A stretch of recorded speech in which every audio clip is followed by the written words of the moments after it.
Hello అండి అందరికీ. ఈ కొత్త సంవత్సరం మీ అందరికీ కూడా మరింత కొత్తదనాన్ని తేవాలని మనస్ఫూర్తిగా కోరుకుంటున్నా. అందరికీ అడ్వాన్స్‌గా హ్యాపీ న్యూ ఇయర్. ప్రతి సంవత్సరంలా కాకుండా ఈ సంవత్సరం స్వయంగా ఇంట్లో తయారు చేసిన కేక్‌ని కట్ చేసుకుంటే ఎలా ఉంటుంది చెప్పండి. అందుకనేసి మీ అందరి కోసం సింపుల్‌గా ఇంట్లో ఉండే వాటితోనే కేక్‌ని ఎలా తయారు చేసుకోవాలో చూసేద్దామా? అలాగే ఇప్పటి వరకు వీడియోస్ని చూస్తూ కూడా ఛానల్ని సబ్స్క్రైబ్ చేసుకొని వారు ఎవరైనా ఉంటే వెంటనే ఛానల్ని సబ్స్క్రైబ్ చేసుకోండి. ఈ కేక్ చేయడం కోసమైతే మన ఇంట్లో ఉండే ఇంగ్రీడియంట్స్తోనే సింపుల్గా చేసేయచ్చండి. దీనికోసం నేనైతే 1 కప్పు వరకు మైదా పిండిని తీసుకున్నా. మైదా పిండి ప్లేస్లో గోధుమ పిండి తీసుకున్నా పర్వాలేదండి. 1 కప్పుకి మైదా పిండి తీసుకున్నాం కాబట్టి ఒక 3 టేబుల్ స్పూన్ వరకు కోకో పౌడర్ యాడ్ చేసుకున్నాను. అంటే కేకు చాక్లెట్ ఫ్లేవర్లో చాక్లెట్ కలర్తో రావాలంటే కోకో పౌడర్ వేసుకుంటే మనకి చాక్లెట్ కేక్ అయితే రెడీ అవుతుందండి. అందుకోసం కోకో పౌడర్ అయితే ఒక 3 టేబుల్ స్పూన్స్ వరకు తీసుకున్నా. అంటే మనము 1 కప్పు మైదా తీసుకున్నప్పుడు ఒక 3 స్పూన్స్ వరకు కోకో పౌడర్ అయితే కరెక్ట్‌గా సరిపోతుంది.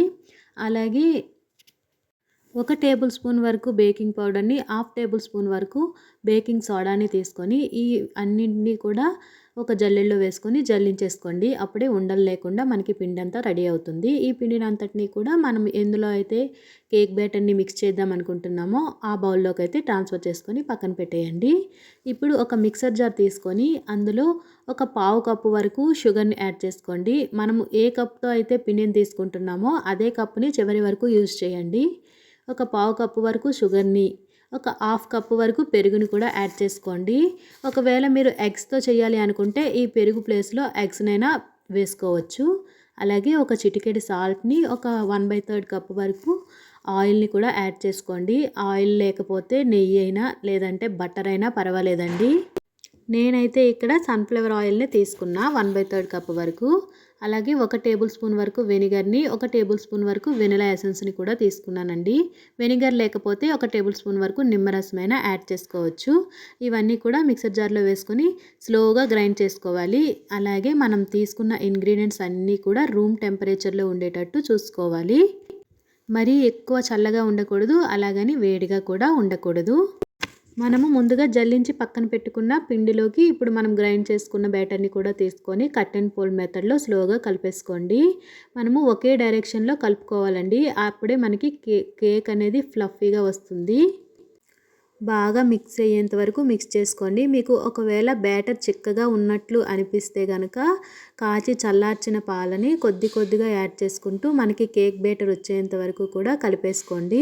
ఈ కేక్ బ్యాటర్ అనేది మనకి రిబ్బన్ కన్సిస్టెన్సీ రావాలన్నమాట. మరీ చిక్కగా ఉండకూడదు, అలాగని మరీ పలచగా కూడా ఉండకూడదు. చూసుకుంటూ కలుపుకోండి. మీకు ఎన్ని పాలు యాడ్ చేయాలి అనుకుంటే అంటే బ్యాటర్ రిబ్బన్ కన్సిస్టెన్సీకి వచ్చేంత వరకు ఎన్ని పాలు పడితే అన్ని పాలని కొద్ది కొద్దిగా వేసుకుంటూ మిక్స్ చేసుకోండి. చూసారు కదా, కొద్దిగా రిబ్బన్ కన్సిస్టెన్సీ అయితే వచ్చింది, కానీ ఇంకా కొద్దిగా పాలు పడతాయి అనిపించింది నాకైతే. అందుకని మరికొంచెం పాలనైతే యాడ్ చేసుకున్నాను. మళ్ళీ కట్ అండ్ ఫోల్డ్ మెథడ్లోనే తిప్పుకోవాలి. నేను ముందే చెప్పాను కదండి, ఒకే డైరెక్షన్లో కలుపుకోవాలి, అటు ఇటు కలపకూడదనమాట. ఈ కేక్ చేసేటప్పుడు మనం ఎప్పుడు కూడా ఒకే డైరెక్షన్లో కలుపుకుంటేనే మనకి కేక్ అనేది ఫ్లఫీగా వస్తుంది. ఇప్పుడైతే మనకి కేక్ బ్యాటర్ అనేది రెడీ అయిపోయిందండి. చూసారు కదా, రిబ్బన్ కన్సిస్టెన్సీ అంటే ఇలా రావాలన్నమాట. ఇలా వస్తే మనకి కేక్ బ్యాటర్ అనేది పర్ఫెక్ట్గా రెడీ అయిందని అర్థం. ఇప్పుడు మనము ఈ కేక్‌ని ఎందులో అయితే బేక్ చేసుకోవాలి అనుకుంటున్నామో ఆ కేక్ మోల్డ్‌ని అయితే తీసుకోండి. దీన్నైతే డస్టింగ్ చేసుకోవాలి. ఒకవేళ మీ దగ్గర బటర్ పేపర్ ఉన్నట్లయితే బటర్ పేపర్‌ని అడుగున వేసేసుకోండి. నా దగ్గర బటర్ పేపర్ ఏమీ లేదు, అందుకని నేను డస్టింగ్ చేసుకుంటున్నా. ఈ డస్టింగ్ కోసం అయితే కొద్దిగా నెయ్యిని కానీ లేదంటే ఆయిల్‌ని కానీ కేక్ మోల్డ్‌కి ముందైతే మొత్తం కేక్ మోల్డ్ అంతా కూడా అప్లై చేసేసుకోవాలి. ఇలా డస్టింగ్ చేసుకోవడం వల్లే మనకి కేక్ అనేది గిన్నెకి అంటకుండా ఈజీగా రిమూవ్ అవుతుంది. సో బటర్ పేపర్ ఉంటే ఈ డస్టింగ్ ఏమీ చేయవసరం లేదండి. డైరెక్ట్‌గా బటర్ పేపర్‌ని యూస్ చేసేసుకోవచ్చు. ఇప్పుడు ఆయిల్ అప్లై చేయడం అయిపోయిన తర్వాత కొద్ది కొద్దిగా మైదా పిండి తీసుకుంటూ మొత్తం నేను వీడియోలో ఎలా అయితే చూపించానో అలాగే కేక్ మోల్డ్‌కి మొత్తం అంటేలాగా స్ప్రెడ్ చేసుకోండి. చాలా సింపుల్‌గా స్ప్రెడ్ అయిపోతుందండి. మనము ఎక్స్ట్రా ఉన్న పిండినంతా కూడా పక్కకి తీసేసుకోవచ్చు. ఒకవేళ చాలకపోతే మరి కొద్దిగా పిండి వేసుకొని అంచులకి కూడా స్ప్రెడ్ అయ్యేలా స్ప్రెడ్ చేసుకోండి.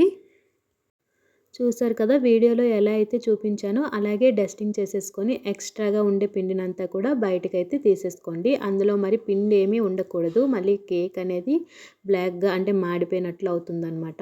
ఎక్స్ట్రా ఉన్న పిండినంతా కూడా రిమూవ్ చేసేసి ముందుగా మనం రెడీ చేసి పెట్టుకున్న కేక్ బ్యాటర్ ఏదైతే ఉందో దాన్ని ఈ కేక్ మౌల్డ్‌లోకి ట్రాన్స్‌ఫర్ చేసుకోండి. నేను డస్టింగ్ చేసే టైంలోనే ఓటీజీ ఓవెన్‌ని ప్రీహీట్ కోసం పెట్టేసుకున్నాను. మనము ఓవెన్‌లో కనుక కేక్ చేసినట్లయితే ప్రీహీట్ చేసుకోవాలండి. ఒక 10 మినిట్స్ పాటు ప్రీహీట్ చేసుకోవాలి. లేదు మీరు స్టవ్ పైన కేక్ చేసుకోవాలి అనుకున్న వాళ్ళైతే కుక్కర్‌లో చేయాలనుకుంటే కుక్కర్‌లో, లేదంటే మీరు ఏ ఏ ఏ పాట్‌నైతే కింద బేకింగ్ కోసం పెట్టాలి అనుకుంటున్నారో దాన్ని కూడా ఒక 5 మినిట్స్ పాటు ప్రీహీట్ చేసుకోవాలి. నేనైతే ఓవెన్‌ని ప్రీహీట్ చేసుకున్నానని ఆల్రెడీ చెప్పాను కదండీ. ఇప్పుడొచ్చేసి కేక్‌ని ఓవెన్‌లో పెట్టేసి క్లోజ్ చేసేసి టైమర్ అయితే సెట్ చేసేసాను. ఓవెన్‌లో గనుక కేక్ చేసే వాళ్ళు ఎవరైనా ఉంటే 180 డిగ్రీస్ దగ్గర ఒక 20-30 మినిట్స్ మధ్యలో టైమర్‌ని సెట్ చేసుకుంటే మనకి కేక్ అయితే చక్కగా బేక్ అయిపోతుందండి. టెంపరేచర్‌ని వచ్చేసి 180 డిగ్రీస్ దగ్గర, అలాగే టైమర్‌ని 30 మినిట్స్ దగ్గర పెట్టాను నేనైతే. ఒకవేళ స్టవ్ పైన చేసే వాళ్ళైతే గిన్నెని ప్రీహీట్ చేసుకున్న తర్వాత ఒక స్టాండ్ పెట్టుకొని స్టాండ్ పైన బేకింగ్ పాట్ని పెట్టుకొని పైన మూత పెట్టేసి ఒక 30-45 మినిట్స్ వరకు బాగా బేక్ అవ్వనివ్వాలండి. బేక్ అయిందా లేదా అని చెక్ చేసుకోవడానికి ఒక నైఫ్తో మధ్యలో గుచ్చి చూడండి. నైఫ్కి అయితే ఏమీ అంటకపోతే కేక్ చక్కగా బేక్ అయిపోయినట్టే. ఇంకా కేక్ బేక్ అయిపోయిన తర్వాత రిమూవ్ చేసుకోవాలి కదా.